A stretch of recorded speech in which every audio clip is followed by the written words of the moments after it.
El discípulo. Revista para la educación cristiana transformadora. Hay momentos en la historia en que hablar de paz parece ingenuo, casi imposible. Vivimos en un mundo herido por el prejuicio, la violencia, la injusticia, la soberbia y la división entre pueblos y personas. Sin embargo, la palabra de Dios nos recuerda que la paz no es una fantasía ni un adorno del discurso cristiano. Es parte del propósito de Dios para la humanidad y también una responsabilidad de quienes hemos sido llamados por Él. Hoy reflexionamos sobre un entendimiento para la paz que nace del Dios que guía la historia, que derriba barreras y que nos recuerda que todos venimos de una misma sangre y pertenecemos a una misma humanidad. Mi nombre es el reverendo Luis Felipe Ramos Román, pastor asistente en Evangelización y Educación Cristiana, y te invito a que juntos participemos de esta experiencia educativa. El discípulo. El discípulo. Una revista para la educación cristiana transformadora. Mis queridos hermanos y hermanas, que el Señor les bendiga en este día. Qué bueno una vez más compartir con ustedes la palabra del Señor. Y hoy estaremos trabajando nuestra lección número 5, titulada Entendimiento para la paz. Y estaremos utilizando como texto bíblico en la porción de Isaías capítulo 2, los versículos 2 al 4, y el libro de Hechos capítulo 17, versículos del 26 al 28. Y el texto áureo se encuentra en el libro de Isaías capítulo 2, versículo 3, que lee de la siguiente manera: Vendrán muchos pueblos y dirán: Venid, subamos al monte de Jehová, a la casa del Dios de Jacob. Él nos enseñará sus caminos y caminaremos en sus sendas, porque de Sión saldrá la ley y de Jerusalén la palabra de Jehová. Y en el día de hoy queremos cubrir los siguientes objetivos. El primero es demostrar la forma en que el pasaje bíblico bajo estudio nos aviva la esperanza de un futuro entendimiento para la paz. Todo como parte del plan y el propósito de Dios para la humanidad. Número 2, afirmar que la posibilidad de un mundo nuevo, de paz y libre de prejuicios se hace posible mediante la acción de Dios en la historia a través de la participación activa de los hombres y las mujeres de buena voluntad, pero en especial de quienes nos sentimos convocados para tal propósito. Y número 3, enunciar que todos los seres humanos tenemos en común una sangre, un linaje, y que mediante ese entendimiento se hace posible el milagro de la hermandad y la solidaridad entre los pueblos. Y el vocabulario para hoy son 3. El primero es Monte de Jehová, y se refiere a la colina en donde se asienta la ciudad de Jerusalén, y también conocido como el Monte Sión, en donde está ubicado el templo. Estos términos o lugares son considerados sagrados tanto para los judíos, musulmanes y cristianos. Y Oses es el segundo es la segunda palabra vocabulario, y en la Biblia se refiere a un instrumento de labranza muy práctico, y se usaba en el proceso de cosechar espigas de grano y vendimiar. Su uso era exclusivo para el trabajo de la tierra y no como arma de guerra. Y linaje, en el contexto de nuestra lección, se refiere a la descendencia o descendencia familiar, principalmente por la línea del padre. Les invito a que podamos buscar en nuestras Biblias la lectura bíblica que se encuentra en el libro de Isaías capítulo 2, versículos 2 al 4, y el capítulo 17 del libro de Hechos, versículos 26 al 28. Y estaremos dando lectura a la versión Reina Valera revisada que se encuentra impresa en nuestras revistas El Discípulo. Y leemos la palabra en el nombre del Padre, del Hijo y del Espíritu Santo. Amén. Acontecerá que al final de los tiempos será confirmado el monte de la casa de Jehová como cabeza de los montes. Será exaltado sobre los collados y correrán a él todas las naciones. Vendrán muchos pueblos y dirán: Venid, subamos al monte de Jehová, a la casa del Dios de Jacob. Él nos enseñará sus caminos y caminaremos por sus sendas. Porque de Sión saldrá la ley de Jerusalén, la palabra de Jehová. Él juzgará entre las naciones y reprendrá a muchos pueblos. Convertirá sus espadas en rejas de arado y sus lanzas en hoces. No alzará espada nación contra nación, ni se adestrarán más para la guerra. Libro de Hechos, capítulo 17. de una sangre ha hecho todo el linaje de los hombres para que habiten sobre la faz de la tierra y les ha prefijado el orden de los tiempos y los límites de su habitación, para que busquen a Dios, si en alguna manera palpando puedan hallarlo, aunque ciertamente no está lejos de cada uno de nosotros, porque en Él vivimos, nos movemos y somos, como algunos de nuestros propios poetas también han dicho, porque el linaje suyo somos. Damos gracias al Señor en este día y oramos a nuestro Dios. Señor, te damos gracias en este día por tu palabra que ha sido leída en nuestros corazones. Te pedimos que hables a nuestra vida y que seas tú, Señor, oh Dios, ministrando en lo más profundo de nuestro corazón. Es en el nombre poderoso de Jesús que hemos orado. Amén, amén y amén. Bueno, mis amados hermanos, la lección de hoy nos coloca ante una de las afirmaciones, pienso que más retantes y necesarias de la fe cristiana, especialmente en estos tiempos. Estamos hablando de la paz entre los pueblos. Y esto, mis queridos hermanos, cuando hablamos de la paz entre los pueblos, es una expresión que es concreta de ese propósito de Dios para la humanidad y no se encierra en una esperanza vacía. A través de Jesucristo hay posibilidad de paz entre los pueblos. Y el material la lección de hoy nos sitúa a esta reflexión en el marco del inicio de la Semana Santa, donde ciertamente es un tiempo hermoso, donde recordamos de manera intensa lo que sucedió con nuestro Señor y Salvador Jesucristo. Un Salvador que vivió la violencia, que experimentó el prejuicio, experimentó lo que era el abuso del poder y la injusticia. Y eso fue lo que cayó sobre los hombros de nuestro querido y Salvador Jesucristo. Sin embargo, precisamente en medio de esa realidad que es muy dolorosa, a través de ese testimonio de Jesús, también nos revela una ruta. Y Dios nos enseña una ruta que es posible para el futuro humano, y es una ruta de reconciliación, es una ruta de justicia, es una ruta de solidaridad y también es una ruta de mucha esperanza. Y aquí vemos a Isaías que nos anuncia una visión donde todas las naciones aprenden los caminos de Dios y abandonan lo que es la guerra.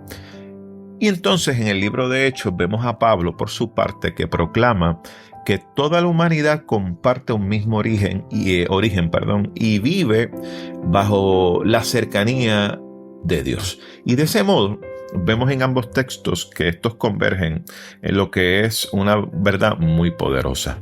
Y es que no puede haber paz verdadera sin reconocimiento de la dignidad común, sin superación del prejuicio y sin una fe que se traduzca en acciones concretas. Y yo creo que esto es muy importante. Y entramos, ¿verdad?, a este estudio con esta convicción de que Dios sigue obrando en la historia, porque Dios sigue obrando en la historia, y que su pueblo, o sea, usted y yo, estamos llamados no solamente a anunciar la paz, sino también a hacerla visible a través del amor, a través de la justicia y a través de lo que es la misericordia. Pero vamos a ir entonces al análisis de la Escritura y vamos a brincar inmediatamente a lo que es el libro de Isaías, ese capítulo número 2, estos dos versículos que estamos trabajando en este día. Bien, este capítulo 2, estos versículos 2, 3 y 4, vemos aquí al profeta Isaías que ejerce su ministerio en un tiempo donde había una crisis profunda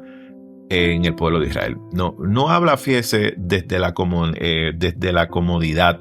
Isaías no está hablando eso. Tampoco está hablando desde la estabilidad, porque no era lo que estaba ocurriendo, sino desde un contexto que estaba muy marcado por varias cosas, entre ellas lo que era el deterioro moral del pueblo. También había una confusión espiritual y también una descomposición social. Y cuando hablamos de confusión espiritual, lo que estaba hablando es que habían profetas que anunciaban que todo estaba bien, pero obviamente el pueblo estaba encaminado, ¿verdad?, a lo que se conoce posteriormente a un evento que se dio en el pueblo, que fue un evento que marcó la historia de Israel, que fue esa destrucción de la ciudad por el imperio babilónico y el destierro de ellos hacia tierra desconocida. Y precisamente por eso es que el mensaje de Isaías adquiere mayor fuerza. Y es que ciertamente su palabra no niega la gravedad de lo que está sucediendo en el presente, pero tampoco vemos que se rinde ante esa realidad. Isaías entonces mira la historia, que es interesante, y yo creo que este es el punto importante en esta clase, es ver esto que está ocurriendo, esta realidad, y vemos que Isaías la mira, y mira esta historia desde la soberanía de Dios. Y es desde ahí que entonces Isaías mira. Y se atreve entonces a anunciar que el mal no tendrá la última palabra. Yo pienso que eso es lo que nosotros tenemos que afirmar, y más en este tiempo, y más en nuestras vidas. Ante las realidades que podamos estar pasando, historias quizá difíciles, tenemos que aprender a ver la historia desde la soberanía de Dios. Vamos al versículo número 2. Entonces, dice el texto que acontecerá que al final de los tiempos será confirmado el monte de la casa de Jehová. Y aquí el profeta vemos que levanta lo que se llama una visión de esperanza. Y, ¿verdad?, cuando todo parece que está por caerse, desmoronarse, entonces Isaías vemos que anuncia con firmeza esto. El monte de la casa de Jehová, que menciona aquí, aparece entonces como una imagen de estabilidad. El monte de la casa de Jehová aparece como una imagen de dirección y también hasta de autoridad moral. Y no se trata, ¿verdad?, meramente de la exaltación del lugar geográfico de Jerusalén. No estamos hablando de eso, sino del reconocimiento de que Dios sigue conduciendo la historia de la humanidad. Y en medio de ese caos que hay, ese caos humano, Dios no ha perdido el control. Yo creo que eso es lo que tenemos que aprender. En medio de lo que estamos viendo hoy en día como, ¿verdad?, como realidad en el mundo en que estamos, en nuestra realidad de Puerto Rico y en el mundo alrededor, Dios no ha perdido el control. Y esta afirmación, fíjese, tiene, pienso, una fuerza pastoral enorme. Y se trata de que el creyente o el cristiano puede mirar una realidad rota sin caer en lo que es la desesperación. Y esto es importante, que no nos desesperemos. Porque el creyente, cuando afirma su fe y mira la historia desde la soberanía de Dios, sabe que la historia no está abandonada ni a la violencia ni al azar. Y vemos entonces que la lección obviamente insiste en que sembrar optimismo en tiempos oscuros ciertamente es una tarea, digamos que difícil, ¿verdad? No es nada fácil. Y ciertamente, ¿verdad? Sabemos que es así. Pero la esperanza bíblica no nace de ignorar lo que es la realidad, sino de que nosotros podamos tener el discernimiento hacia dónde Dios es que está conduciendo a la humanidad. Y esa dirección de Dios es lo que sostiene la fe, especialmente la fe del pueblo. Y es la que nos permite a usted y a mí resistir. Es saber que es Dios quien nos dirige. Saber que es Dios quien conduce la historia de la humanidad. Y ciertamente nos sostenemos en esa fe. Y ciertamente esto es lo que nos ayuda a nosotros a resistir en medio de los tiempos. Entonces, el versículo número 3 dice: vendrán muchos pueblos y dirán, venid, subamos al monte de Jehová. Y este versículo, ¿verdad?, en cierta manera amplía un poco más lo que está sucediendo y amplía más lo que es la visión. No se trata, y no quiero que confundamos esto, no se trata de un llamado exclusivo para un solo grupo. No es tampoco una invitación cerrada. Son muchos pueblos los que acuden, y me encanta que esto lo plantea el texto. Y eso, ¿verdad?, ciertamente nos plantea ya del saque, ¿verdad?, lo que es una perspectiva universal, profundamente universal. Esto es para todos los pueblos. Así que el Dios de la paz no está interesado en la salvación de un grupo, no está interesado en el privilegio de unos sobre los otros, no está interesado en la salvación de una élite, no. Es Dios mismo que convoca a las naciones. Por lo tanto, la paz no puede construirse ni desde la arrogancia, ni desde la imposición o desde la superioridad de un pueblo sobre otro. Esa no es la manera de construir lo que es la paz. Se construye desde otros puentes. se construye desde otras bases, no estas. Y vemos aquí que el texto subraya que de Sión sale la enseñanza y de Jerusalén la palabra de Jehová. Y pienso que esto, ¿verdad? Esta centralidad no se debe leer como una licencia para dominar, sino como símbolo de que la paz comienza donde Dios enseña sus caminos. Y los caminos de Dios siempre conducen a la justicia. Los caminos de Dios siempre van a conducir a la verdad. Y los caminos de Dios siempre van a conducir al reconocimiento del otro, la dignidad del otro. Y cuando leemos el material, ¿verdad?, de la clase, pienso que nos presenta este punto de manera muy clara. Y es que la paz no puede imponerse. Solo es posible cuando los pueblos son tratados como iguales y cuando el diálogo se sostiene sobre la razón y sobre la justicia. Y pienso que esto es una observación muy importante para lo que es la vida de la iglesia. Porque la comunidad cristiana no puede hablar, o sea, la comunidad cristiana no puede hablar de paz, o no podemos hablar de paz mientras se reproduce desprecios, mientras hay exclusiones, mientras haya favoritismos. La paz del reino exige reconocer la dignidad del otro. La paz del reino exige reconocer la necesidad de caminar juntos, aún en medio de las diferencias que podamos tener. Vayamos al versículo número 4. Y dice: convertirán sus espadas en rejas de arado y sus lanzas en hoces. Y aquí nos encontramos, ¿verdad?, con una de las imágenes, pienso que más poderosas de toda esta profecía bíblica que vemos. Es una imagen bella, ¿verdad? Las armas dejan de ser armas. Mire qué cosa más hermosa. Las armas dejan de ser armas y se convierten en ¿qué? En instrumentos de vida. O sea que lo que antes se utilizaba para destruir, ahora se utiliza para cultivar.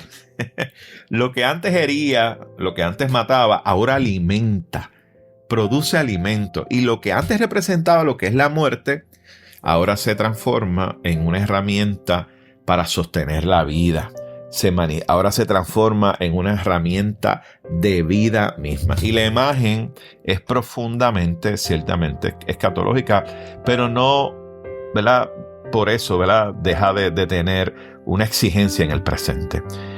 Pienso que la lección, cuando la leemos, la lección insiste en que el anuncio de Dios profético sigue vigente. Aunque hoy, ciertamente, las armas ya no sean lanzas, no sean espadas, y obviamente tengamos grandes avances, vemos también que la tecnología ahora es utilizada para la destrucción, ¿verdad? Y son armas mucho más avanzadas.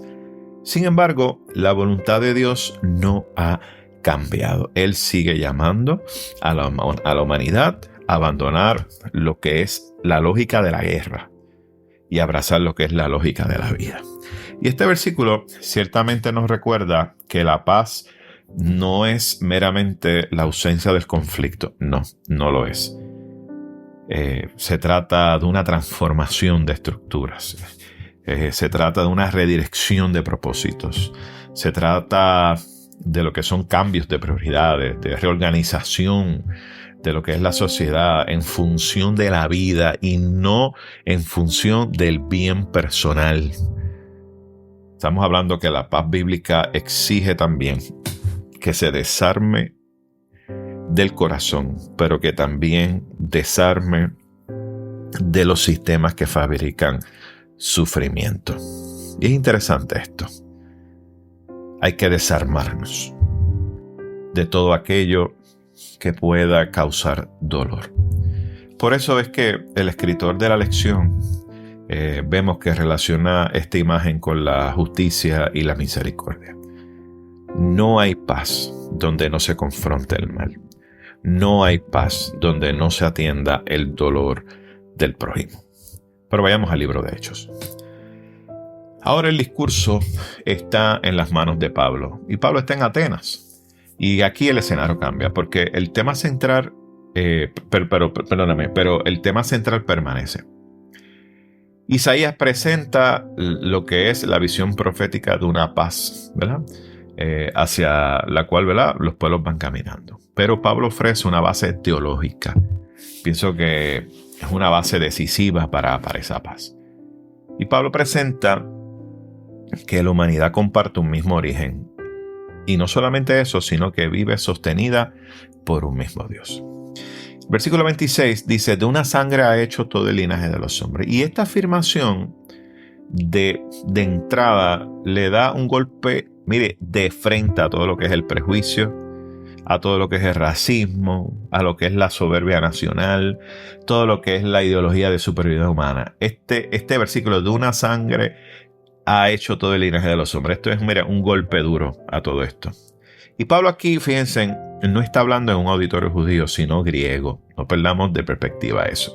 Y en ese contexto se contextualiza este mensaje sin traicionar esa verdad.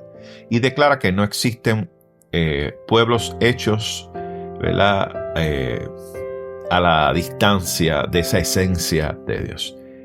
La humanidad es una. El origen es uno. La sangre es una. Y el linaje es uno. Y el alcance pastoral y social de esta afirmación es grande. Porque si todos venimos de una misma fuente, entonces nadie puede reclamar, ¿verdad?, que es mayor que otro o sentirse que es superior a otro. Nadie puede justificar entonces lo que es la exclusión del otro. Nadie puede entonces tratar a otro ser humano como si fuera menos. En esta verdad entonces vemos que descansa lo que es el milagro de la hermandad. Así que la solidaridad ciertamente no surge solo de una simpatía emocional, también surge del reconocimiento de que mi hermano y mi hermana, o sea, el otro, comparte conmigo esa misma humanidad creada por Dios. Todos somos seres humanos creados por Dios. Así que si todos somos seres humanos creados por Dios, venimos de una misma fuente, por lo tanto, ninguno es mayor que el otro. Y el verso 27 nos plantea para que busquen a Dios. Pablo entonces vemos que añade que el propósito de Dios incluye la búsqueda. Y el ser humano, ¿verdad?, ha sido creado para buscar a Dios. Aún en medio de los procesos oscuros, aún en medio de las incertidumbres, el ser humano fue hecho para buscar a Dios. Y la expresión palpando aquí refleja lo que es una experiencia muy humana. A veces no podemos ver con claridad y muchas veces caminamos, ¿verdad?, en medio de la oscuridad cuando se nos va la luz en nuestras casas y vamos palpando las paredes a ver si vamos encontrando el lugar donde está posiblemente las linternas y todo, ¿verdad? Y cuando usted está haciendo eso, a veces lucha, a veces con sus propios límites. Pero aún así, mis queridos hermanos, Dios no está lejos. Aún palpando en medio de la oscuridad, Dios está presente. Y aquí hay un elemento ciertamente muy pastoral. Y es que Dios no se presenta solo a quienes tienen respuestas completas, sino también a quienes los buscan, quizá palpando, con torpeza, con preguntas, con heridas, con marcas profundas en el corazón, con necesidad del alma. Y el texto entonces nos enseña que Dios se deja hallar porque está cercano. Dios se deja encontrar porque está muy cerca. Y esa cercanía de Dios me encanta porque tiene una expresión hermosa. Estamos hablando del prójimo. Está accesible al prójimo. Y me encanta mucho cómo lo afirma la lección, porque lo afirma con esa certeza y fuerza de que Dios se hace visible a través del prójimo en necesidad. Y entonces buscar a Dios y amar al prójimo no son dos cosas que están separadas, son dos movimientos que van unidos. Por lo tanto, en la lógica del Evangelio, ambos caminos se encuentran. Y cuando reconocemos ese dolor ajeno, cuando respondemos con misericordia, cuando usted y yo actuamos con justicia, cuando estamos entrando en el ámbito donde Dios se deja encontrar, eso, mis queridos hermanos, es hermoso. Y el verso 28 dice, porque en Él vivimos, nos movemos y somos. Y Pablo entonces culmina con una afirmación aquí que coloca a la humanidad en una dependencia total de Dios. Vivimos en Él, nos movemos en Él, somos en Él. Así que todo proyecto nuestro, todo proyecto humano, toda meta, toda aspiración, toda construcción social está sostenida, miren, finalmente por la voluntad y por la gracia de Dios. Y eso significa que la paz no es un proyecto humano autónomo ni un logro puramente político. Estamos hablando que la paz es una tarea humana. Sí, es una tarea humana, impulsada y sostenida y orientada por Dios. La paz que se presenta en la Biblia y lo que anuncia la Biblia nace, mis queridos hermanos, de una comprensión concreta y correcta de quién es Dios y de quiénes somos cada uno de nosotros delante de Él. Por lo tanto, si en Dios vivimos, entonces nuestra vida no puede organizarse sobre la lógica de la destrucción del otro. Si en Dios nos movemos, nuestros pasos deben dirigirse hacia la justicia, no hacia la injusticia. Si en Dios somos, entonces nuestra identidad más profunda va a desarmar lo que es el orgullo y nos llama a la humildad. Y cuando Pablo aquí añade, porque el linaje suyo somos, fíjense que hace un puente con el pensamiento de quienes están allí escuchándole. Y eso es importante. Vemos que el apóstol Pablo no está predicando de espaldas a la realidad de la cultura de quienes estaban escuchándole. Se inserta en esa cultura para poder anunciar lo que es la verdad del evangelio. Y lo hace de una manera que los que están escuchándole le comprenden.